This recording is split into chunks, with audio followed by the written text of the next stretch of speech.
মানুষ নর মানুষ সৃষ্টি মহান স্রষ্টার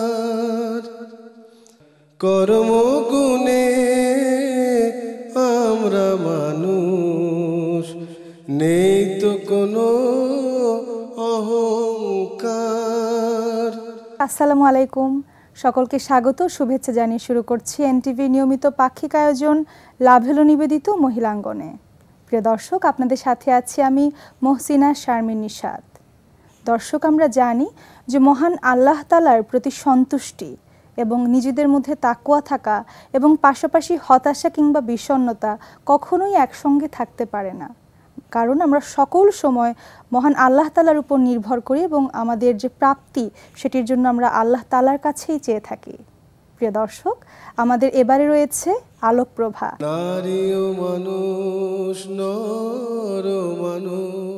আলোকপ্রভায় আমাদের আজকের আলোচনার বিষয় সকল প্রাপ্তি আল্লাহ তাআলার কাছে। আর এই সুন্দর বিষয়টি নিয়ে আজকে আলোচনা করবার জন্য স্টুডিওতে উপস্থিত আছেন ডক্টর সালমা আইনি, শিক্ষক, ইংরেজি ভাষা ও সাহিত্য এবং লেখক। আসসালামু আলাইকুম রহমতুল্লাহি ওয়া বারাকাতুহু। সকল প্রাপ্তি তো আমাদের মহান আল্লাহ তাআলার কাছ থেকে, কারণ আমাদের সকল চাওয়াই হওয়া উচিত মহান আল্লাহ তাআলার কাছে। তো এই জায়গা থেকে যে সকল প্রাপ্তি বিষয়টি বলছি, তো এই প্রাপ্তির পরিসীমাটা কতটুকু, কিংবা এই প্রাপ্তি বলতে আসলে আমরা কি বুঝি আপা? প্রাপ্তি হচ্ছে এমন একটি বিষয় যখন আমরা আল্লাহ তাআলার সমস্ত তিনি সব কিছু আমাদেরকে দিবেন বা তিনি সব কিছু দেবার মালিক, এটি যখন আমি চিন্তা করছি তখন আমি কি পাচ্ছি যে আসলে আমাদের জীবন মৃত্যুর মালিকই তো তিনি। মানে আমাকে যে পৃথিবীতে উনি পাঠালেন এই ডিসিশন উনি নিয়েছেন, আমি নেই নাই। আর আমরা কেমন দেখতে হব, ছেলে হব না মেয়ে হব, কোন দেশে জন্মাবো, কি খাবো, কিভাবে বড় হব, কোন সংসারে থাকবো, কেমন ঘরে থাকবো, আমার জীবন কতটা কঠিন হবে অথবা কতটা সহজ হবে, মানে সব বিষয়। এবং এটা তো জীবনের কথা গেল যে ডিসাইডার উনি ঠিক করেছেন। আমার চয়েসে আমি আসি নাই, আমি আমার চয়েসে সুন্দর হইনি, আমি আমার চয়েসে দেখতে অন্যরকম হইনি। মানে কত বড় একটা বিষয়। আর মৃত্যু, জীবন তো তবুও ধরুন ভাবলে বোঝা যায় যে একটি গণনার মাধ্যমে আমরা পেতে পারি যে এত মাস এত দিন মায়ের ভেতরে থাকেন শিশুটি, তিনি সেখানে কি অদ্ভুতভাবে বেড়ে ওঠেন, আস্তে আস্তে একসময় উনি পৃথিবীর আলোতে চলে আসেন।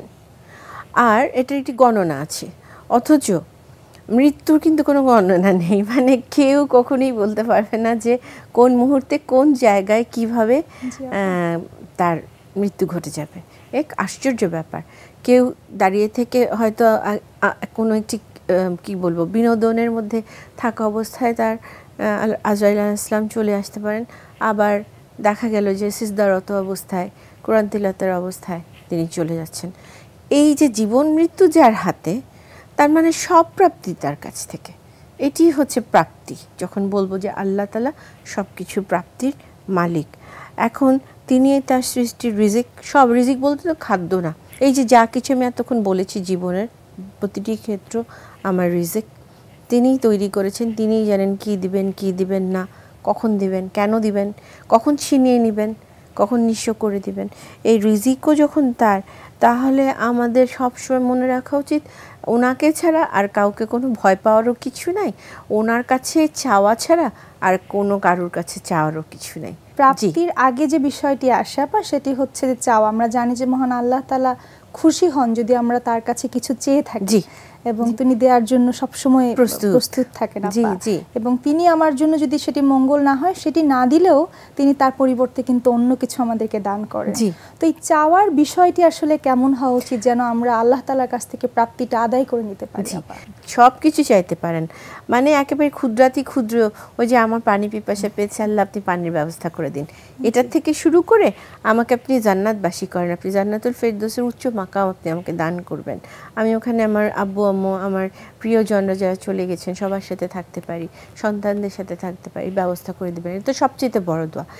প্রাপ্তি যেহেতু তার কাছ থেকে, তাহলে মনে রাখতে হবে যেটি আমার জন্য নির্ধারিত ওটি আমি পাবই পাবো। সেটি যদি মানে 10 সমুদ্রের নিচেও থাকে, সেটিও উনি আমাকে এনে দিবেন, উনি দিবেন। আর যেটি আমার জন্য নয়, যেহেতু উনি আমাকে দিবেন, যেটি আমার জন্য নয়, what is not meant for me, সেটা যদি আমার যে বলাই আছে হাতে দু ঠোঁটের মাঝেও চলে আসে, তাহলে আমি সেটি পাবো না। আর দোয়া, যেটি ভালো দোয়া, যেটি আখিরাতের জন্য যেটি মঙ্গলময়, সেটিই তো আসলে দোয়া। জি আপা। জি।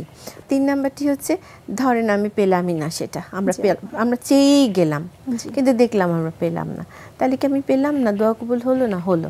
ওটি আখিরাতের জন্য উনি আমার জন্য রেখে দিয়েছেন। জি আপা, সুবহানাল্লাহ আপা। তো আপা, এই যে চাওয়ার সাথে যে বিষয়টি জড়িত, অনেক সময় আমরা দেখি যে আপা আল্লাহ তাআলার কাছে না চেয়ে আমরা অনেক সময় মানুষের কাছে চাই, এবং আমরা মনের অগোচরে কিংবা জেনেই বিশ্বাস করেই চাই যে আমি ওনার কাছে চাইলে জিনিসটি পাবো। তো এই যে চিন্তাটি আপা অনেকের মাঝে থাকতে পারে, এই বিষয়টিকে আসলে আপা কিভাবে ইসলাম দেখছে? এটা যে কোনো সময় যে কোনো মানুষের জীবনেই এরকম ঘটতে পারে। অত্যন্ত মানে যারা সবসময় আল্লাহ তাআলাকে মনে করে চলেন, বা এটি একটি চর্চার বিষয় তো আসলে। কারণ আপনি যেটি বলেন, আমরা অনেক সময় মানুষের কাছে গিয়ে চাই। হ্যাঁ, এখন আমার ভালো লাগছে প্রোগ্রাম করতে, হয়তো আমি প্রোগ্রামের জন্যই কাউকে বলতে পারি আমি একটু প্রোগ্রাম করতে চাচ্ছি, কথা বলতে। এই যে চাওয়া, এটি হয়, এটা হয়ে থাকে, কিন্তু এই চাওয়াটির বদলে বলা দরকার সিজদায় গিয়ে যে আমি মানব কল্যাণের জন্য, আল্লাহ আপনার কথা ছড়ানোর জন্য, আপনার কথা বলার জন্য, আপনাকে ভালোবেসে আমি এটি করতে চাচ্ছি, আপনি ব্যবস্থা করে দিন। তখন দেখা যাবে যে আমার আর কারোর কাছে গিয়ে চাইতে হচ্ছে না, অটোমেটিক্যালি চলে আসছে। এটি ঘটে। মানে এটি আসলে কি, আমি আপনাকে বলি, এটা আমাদের ঈমান তো দুর্বল, এই কারণে আমাদের জীবনে হয়তো অত ঘন ঘন ঘটে না। কিন্তু যাদের ঈমান অনেক উঁচু স্তরে, তারা কোথাও গিয়ে কখনো কিছু চান না, তাদের দোরগোড়ায় সব কিছু চলে আসে। পানি খাবার ব্যাপারটিতে আরেকবার বলি, ওই যে আমি যদি খুব তৃষ্ণার্ত, আমি যাকে বলবো যে আমার জন্য তুমি একটু পানি নিয়ে আসো, যদি দেখা যায় যে আমি আল্লাহর সাথে ওরকম সম্পর্ক তৈরি করতে পারি, আমি এরকম ব্যক্তি দেখেছি, আল্লাহ তাআলার সাথে ওরকম গভীর সম্পর্ক তৈরি যে আমার পানি পিপাসা পেয়েছে, ইয়া আল্লাহ আপনি ব্যবস্থা করে দেন, দেখা গেল ওই মুহূর্তেই কেউ পানি নিয়ে চলে আসলো, কি খাবার নেই, খাবার ঘরে চলে আসলো, আমি চিন্তাও করিনি যে আজকে দুপুরে আমার হয়তো কোনো কারণে আমার খাবার নেই, কোথা থেকে একেবারে আমার টেবিল ভরে গেল। এরকম কিন্তু আসলে ঘটে। কাজে সকল প্রাপ্তি আল্লাহ তাআলার কাছ থেকে, অবশ্যই নিঃসন্দেহে। জি, আপা, অবশ্যই অবশ্যই আপা। প্রাপ্তির সাথে হৃদয়ের তো সংযুক্ত অবশ্যই রয়েছে, সেই বিষয়ে জানবো। আবার পাশাপাশি হলো আপা, অনেক সময় আমরা যখনই আল্লাহ তাআলার কাছে কিছু চাই বা আল্লাহ আমাদেরকে দয়া করে যে জিনিসগুলো দেন, যখন প্রাপ্তিটা অনেক বেশি হয়ে যায়, তখন হয়তো আমরা কৃতজ্ঞতার জায়গা থেকে একটু সরে আসে অনেকে। তো এই বিষয়টি একটু জানতে চাইবো আপা। সুবহানাল্লাহ, এটা সর্বদাই ঘটে থাকে, কারণ মানুষের মধ্যে অহংকার বলে বা অহম বলে একটি বিষয় আছে, এবং অহংকার সমস্ত পতনের মূল, আমরা এটা জানি। মানে সমস্ত বিশ্বাসের মূল মন্ত্র হচ্ছে, সবাই বলবে, যে কেউ বলবে তিনি ইসলামের ছায়াতলে আসুন বা নাই আসুন, যে অহম বোধ যার মধ্যে থাকবে তার ধ্বংস অনিবার্য। তো এখন এই যে আপনি যে বললেন প্রাপ্তি, এখন আমি পাচ্ছি, তখন দুটো ঘটনা ঘটে। এক হচ্ছে যিনি বিনয় অবনত হয়ে যান, তিনি আরও মানে নিচুই হতে থাকেন, যে আমি এত পাচ্ছি, আল্লাহ আমাকে এত দিচ্ছেন, কেন দিচ্ছেন, আমি তো এটা যোগ্য না। আরেকটি হতে পারে, আমি তো এটা করেছি, আমি আই ডিজার্ভ ইট। এই যে আই ডিজার্ভ ইট কিন্তু আমাদের মধ্যে আছে। জি, তো এটি একটি ভয়াবহ বিষয়। এটার থেকে রক্ষা পাওয়ার প্রথম শর্তই হচ্ছে যে I don't deserve anything at all. তিনি আমাকে মায়া করেন, দয়া করেন বলে আমি পাচ্ছি। আচ্ছা, সহজ হিসাব, আমরা তো একটা ভয়াবহ একটা মহামারীর দৃশ্য নিজেদের জীবনেই আমরা দেখতে পেলাম। এখন এখানে দেখুন, যেই অক্সিজেন আমরা অহরহ মানে কি বলবো, এর উপরে বেঁচে আছি। অবশ্যই সবচেয়ে ভয়াবহ ঘটনা কি ঘটেছে, অক্সিজেনের অভাব ঘটে গিয়েছে, এবং যিনি এই রোগাক্রান্ত হয়েছেন তিনি বেশুমার সব কিছুর অধিকারী, তাকে আল্লাহ তাআলা এত দিয়েছেন যে তার নিজেরই হয়তো হিসেব রাখার উপায় নাই। তো সেই অবস্থায় সব কিছুর বিনিময়ে দেখা গেছে যেটি মনে হচ্ছিল যে কোনো মূল্যহীন একটি জিনিস, অক্সিজেন, যে এটাতে অটোমেটিক্যালি আমি পাই, পানি অটোমেটিক্যালি আমি পাই, সেটি আমি আমার সর্বস্ব দিয়ে সেটা কেনার চেষ্টা করছি। অথচ এই পানির জন্য কত ইতিহাস রয়েছে আপা, কত কষ্ট করতে হয়েছে একসময় মানুষদের। কি ভীষণ রকম কষ্ট করে এখনো বিভিন্ন জায়গায় পানির জন্য মানুষের হাহাকার আছে, হাহাকার আছে। তা আমাদের সমস্যা হচ্ছে আমরা যখন প্ল্যান্টি পেয়ে যাই তখন আমরা যিনি দিচ্ছেন, যিনি প্রাপ্তি দেওয়ার মালিক, তাকে আমরা ভুলে যাচ্ছি। আপা, মহান আল্লাহ তাআলা আমাদের ক্ষমা করুন যদি এরকম কোনো ভুল আমরা করে থাকি। আরেকটি কথা দিয়ে আমি একটু শেষ করি, সেটা হচ্ছে যে এরকম বলা আছে যে জীবন যখন দুর্বিষহ হয়ে যাচ্ছে তখন কি আমরা যদি একদম খুব বিপদে পড়ে গেছি, দুর্বিষহ, তখন যদি আমরা সন্তুষ্ট থাকতে পারি আল্লাহ তাআলার, যেহেতু ওই যে বিশ্বাস হচ্ছে উনি দিবেন, তাহলে আমরা যদি সন্তুষ্ট থাকতে পারি। আর যখন মানে সবাই রেগে যাচ্ছে, যে হাহাকার পড়ছে, তখন যদি আমরা তৃপ্ত থাকতে পারি আলহামদুলিল্লাহ কাসীরা, এটা যদি আমরা বিশ্বাস করি, সেটা অটল থাকতে পারি, আল্লাহর প্রতি ভালোবাসা যদি আমাদের খাঁটি হয়, মানে আমাদের প্রেম তার সাথে যদি তৈরি হয়ে যায়, তাহলে আর সব কিছু তুচ্ছ। একজন মুমিন, একজন মুসলিম হিসেবে এটুকু আমাদের মনে রেখে চর্চা করা খুবই প্রয়োজন। আল্লাহ আমাদের সহায় হন। অবশ্যই আপা, আল্লাহ তাআলা আমাদের সহায় হন। এবং আপনাকে আবারও ধন্যবাদ আপা, এত সুন্দর আলোচনা করার জন্য। আলহামদুলিল্লাহ রাব্বিল আলামিন, যা কিছু বলছি আমার প্রভু আমাকে দিয়ে বলাচ্ছেন। জি আপা।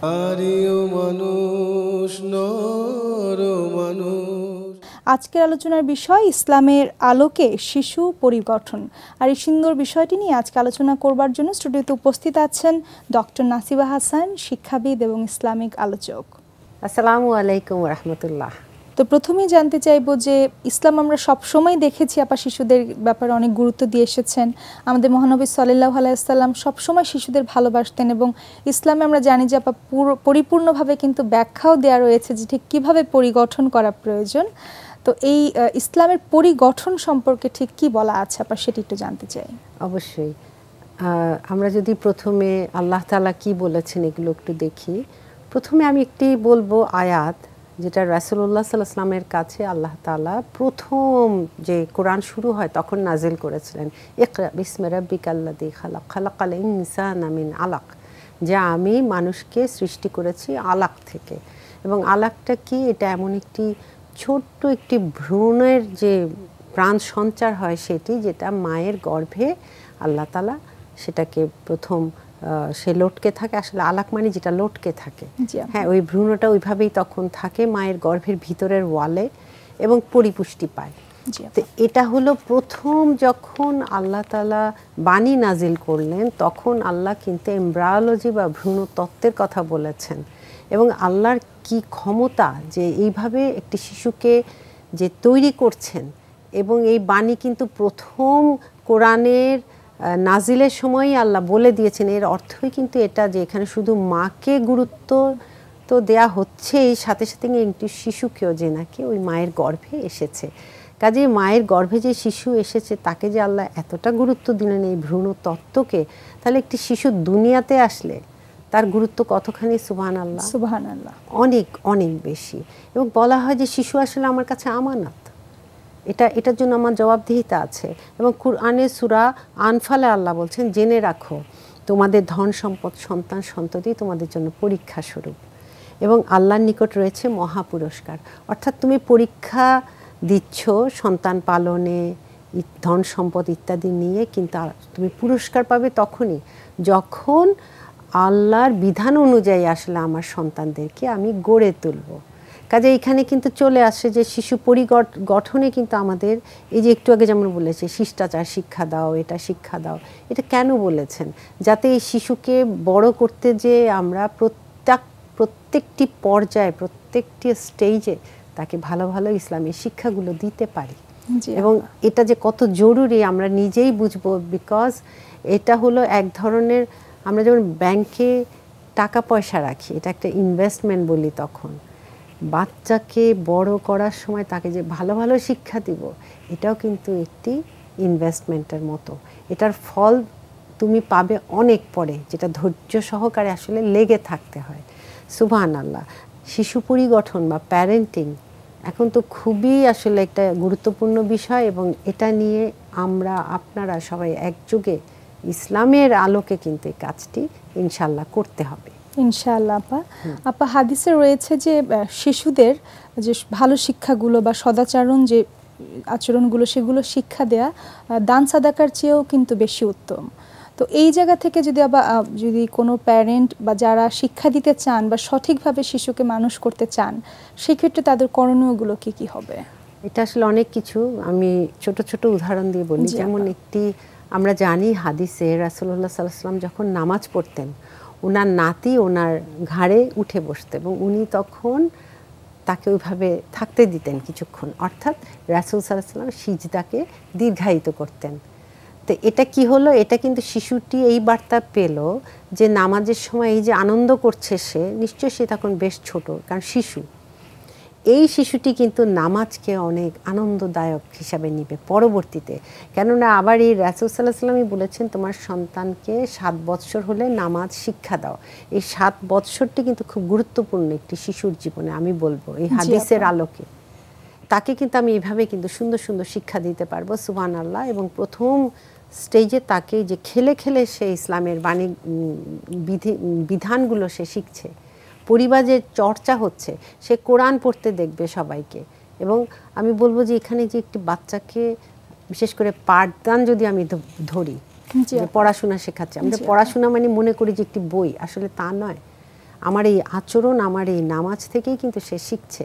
এবং এই পদ্ধতিটা ধরলে আরেকটি কি হয়, যে তার সাথে আমি যখন সে ঘুম থেকে উঠবে আমি প্রথম তাকে সালাম দেব, এমনকি যখন সে কথা বলে না তখন থেকে হ্যাঁ, কাজে এটা সুবহানাল্লাহ, তখন থেকে যে আমি বলতে থাকি, এটার অর্থ কিন্তু খুব সুন্দর, যে তোমার উপর শান্তি বর্ষিত হোক। সে কিন্তু এটা শুনতে শুনতে শুনতে শুনতে শিখে যাবে, পরবর্তী সে মাকে দেবে, বাবাকে দিবে, পরিবারের সবাইকে দিবে। এবং শুধু তাই নয়, একজন স্কলার এভাবে বলেছেন শিশুদেরকে যখনই কথা নাও ফোটে ওই সময় থেকে তার কানে সূরা ফাতিহা এবং ছোট ছোট সূরা পড়ুন। কেননা সূরা ফাতিহা সে যখন একটু বড় হবে প্রতিটি নামাজের প্রতি ওয়াক্তে সে পড়বে। চিন্তা করতে পারো কত কত শত সওয়াব পাওয়া যাবে একটি বাচ্চাকে যখন তুমি সূরা ফাতিহা শিখিয়ে দিবে এবং বড় হয়ে তোমার শেখানো সূরাটি সে নামাজে সুবহানাল্লাহ প্রতি ওয়াক্তে পড়বে। ওই বাচ্চাটিও শিখে গেল, সাথে কিন্তু তুমিও পাচ্ছ। আমি আগেই বলেছি ইনভেস্টমেন্ট, জি আপা, এটা সে পেয়ে গেল। এবং এই ছোট ছোট সূরা তার কানে, সে খেলছে, হয়তো লেগো দিয়ে খেলছে, এটা দিয়ে খেলছে, পাশে বসে সঙ্গ দিচ্ছি আমরা কিন্তু এটা করতে পারি। তার খেলার ছলে খেলাতেও আমরা পার্টিসিপেট করছি, আবার সূরাটিও বলছি।